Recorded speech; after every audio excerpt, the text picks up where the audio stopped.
What's going on, y'all? I'm back with another quick clip here for Welcome to the Franchise.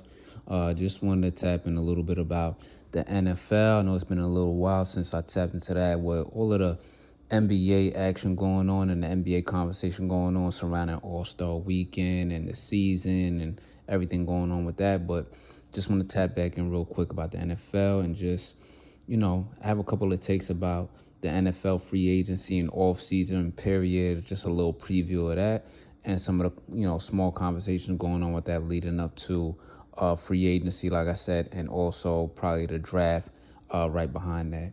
So let me just get into it right now with a real quick one here. I'm gonna start off with the T. Higgins information, all that news going on. So it sounds like T. Higgins is going to be tagged by the Bengals, so he's going to be staying on board with them, which is good. You got to keep that trio together. Him, Joe Burrow, and Jamar Chase. I think they got to keep that together with all the firepower that they have playing together on offense. To be honest with you, I don't really know who their third option would be, a reliable third option would be outside of Chase and Gesicki right now. And then they do have a receiving running back and everything, but they probably need a little bit more help in that position as well since losing Mixon. But the younger receivers like Burton and Yashovas, they showed some flashes here and there, had some good games, but I don't think that the Bengals are quite ready yet to give them a big role when still trying to compete for a Super Bowl. As they know, Joe Burrow and them, they showed it before, and Joe Burrow has stepped up in the big games as the quarterback in the AFC that's capable, overcoming the Kansas City Chiefs defense and outplaying Mahomes in the big games, in the big spots in the playoffs. So I think it still would be smart to keep that trio together while you're developing the younger receivers. And I know it's the franchise tag. I'm pretty sure T. Higgins don't want to play on that shit. He want a long-term deal, some kind of deal that's guaranteed where him and Chase could still play together with Burrow at the quarterback spot. But, you get the one-year deal on it. So this probably might be, your last chance or your best chance for a Super Bowl run while you have this talent right now. Outside of that, you kind of got a question like, all right, so what about Hendrickson? They still got to worry about Jamar Chase, best receiver in the league, had the triple count shit, went off and everything. And he's been going off since his rookie year with the Bengals, so he deserves to get paid and taken care of. But then what about Hendrickson also, who top pass rusher in the league? And he got to get his money also, you know what I'm saying? So, and with the kind of franchise that the Bengals are, the way that they operate, so they say out there they big penny pinchers and real cheap. They don't really pay out a lot of bread like that, or they're not really great in free agency. You got to take care of your guys, but it's so many mouths to feed, it seems like. And you got all these dudes that are playmakers that are going to try and really make a big impact in a big Super Bowl run. And then the next thing, too, right after that, you got Henderson upset about his situation right now, voicing his, voicing his frustration. And then now you got your starting linebacker and everything, Jermaine Pratt, who also just requested a trade or requested a release or something like that. But it's not a good look because that was really the main problem last season with the Bengals. Besides starting off slow on offense and losing some games, I think they started off like on 4 or some shit like that. But the defense was really what was killing them. They were getting torched and ran through everywhere on defense. And now you have your starting linebacker who has been a key piece for the last few years in your playoff runs. Now he won out, so it's not really a good look. It seems like what they're gonna do, most likely, of course, they're gonna pay Jamar Chase. They're gonna figure out a way to do that.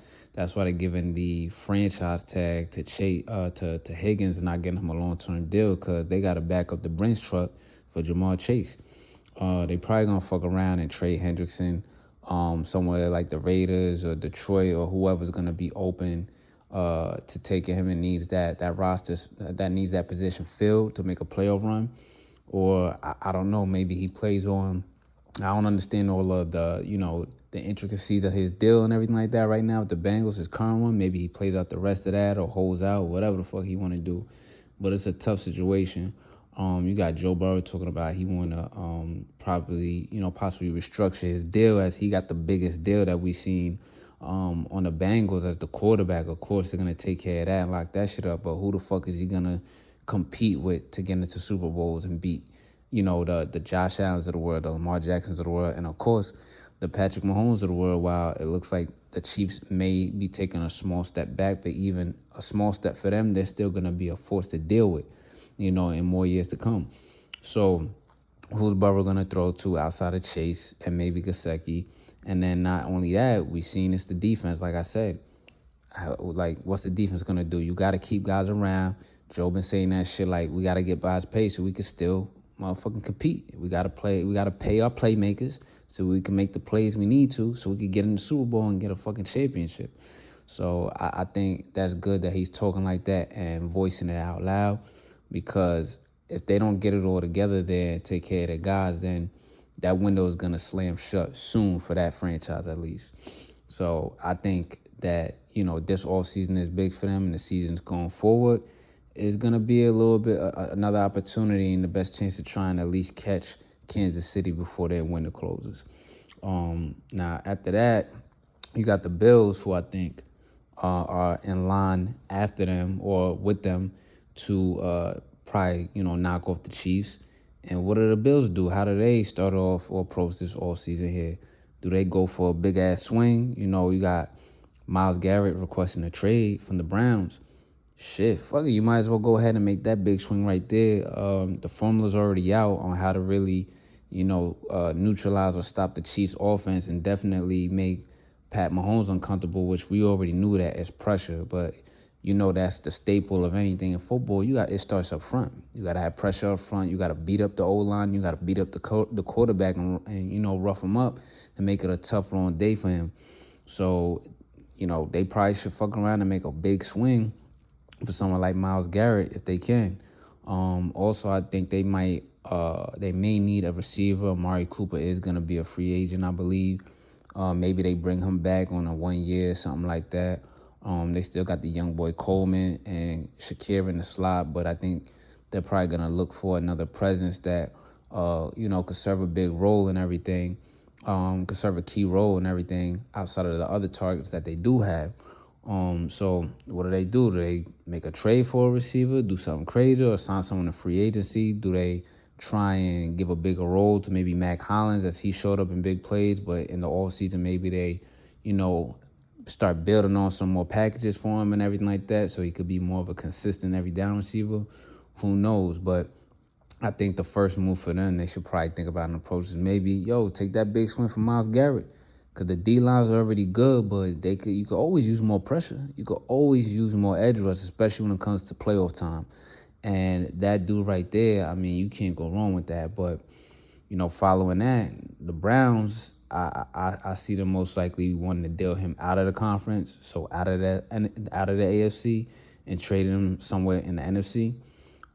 So I could see the Browns fucking around, probably trade him somewhere like Detroit, or people are talking about the Washington Commanders, but I don't think that would be a smart move for them, as they should still just build on trying to surround more talent on both sides of the ball to build around Jaden Daniels, because you got a good window with what he's shown, and he still has a sophomore year where we still got to see if everyone has the film out on him now and be like, all right, we kind of figured him out. So you rather build with that than take a big swing and put all your eggs in one basket and not really be able to fill out the rest of the roster for next season and down the line. But other NFC teams, really, they're going to have to try and, maybe, catch the Eagles, you know what I'm saying? But I think most likely Myles Garrett probably going to Detroit. The Browns probably, what I heard and what it seems like it makes sense, is the Browns sign Kirk Cousins and probably still could draft the quarterback, even though that would be ugly. I wouldn't like to see any of the top quarterbacks go there to start off their career. But it looks like some bullshit that the Browns would do. Sign Kirk Cousins and draft the quarterback, or just sign Kirk Cousins anyway.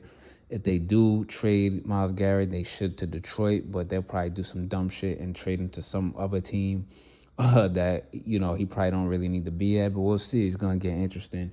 Obviously, that one sounds like the one that makes the most sense.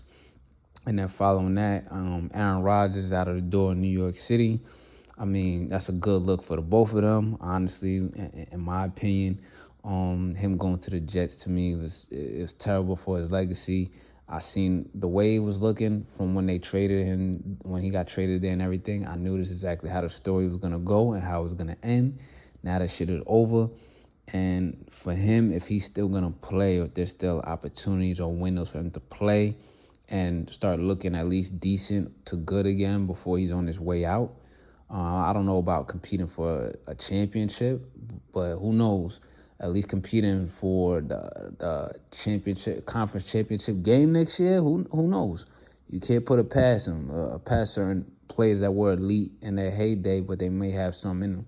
But as far as going out on a good note, going out solid and going out good instead of how you did the last few seasons with the fucking Jets of all places, I think the best window and opportunity for him is either the Raiders or definitely the Rams. It would be fun to see him, with Sean McVay and see how they do. And they already got a great defense and a pretty solid offensive line. And you keep building on that offensive line and the weapons around him with some more receivers. Because Cooper Kupp, it sounds like he's for sure out of the door.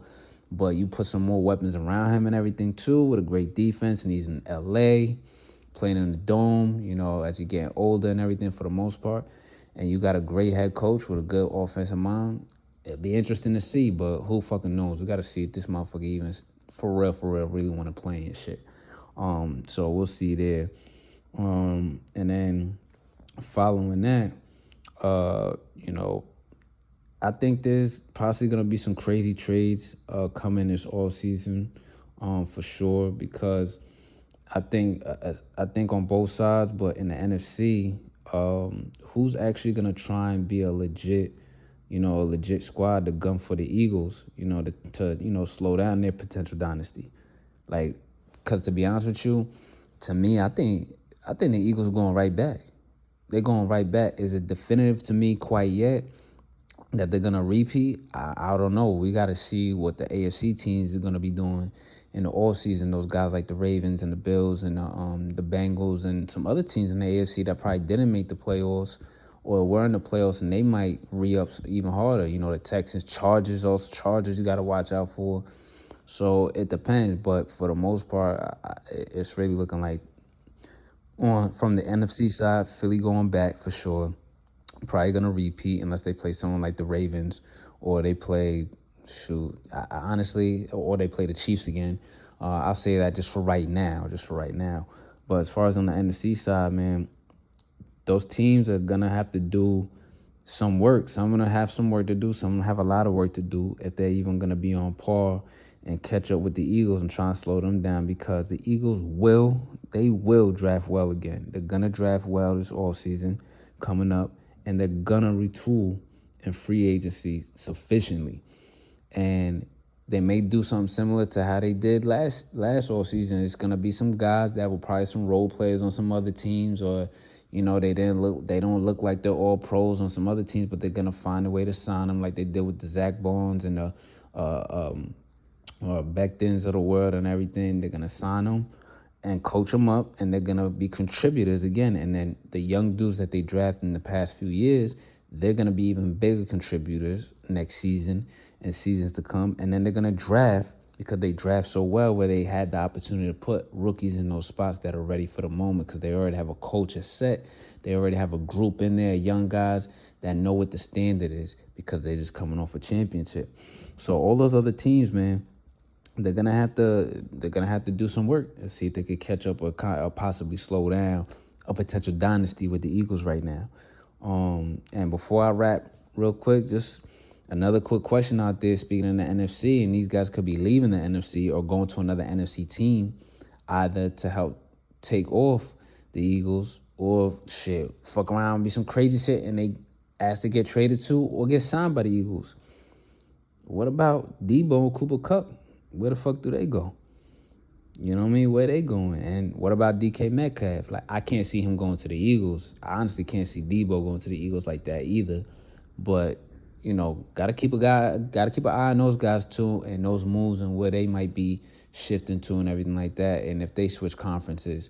But the teams that they're coming from are NFC teams that have been, trying to battle for a playoff spot or battle in the playoffs to, of course, take the whole thing. A lot of injuries, maybe less talent on the roster and everything like that. But like I said, these NFC teams, they're going to have, there's a couple of them, maybe one or two of them that have some work to do, but the rest of them got a lot of work to do. Even the 49ers with the, the season they had and shit, they got a lot of work to do to try and catch up with the Eagles and try and see if they can knock them off or slow down this potential dynasty. But that's going to wrap this quick clip up for me right now. Well, welcome to the franchise. Y'all out there, be easy.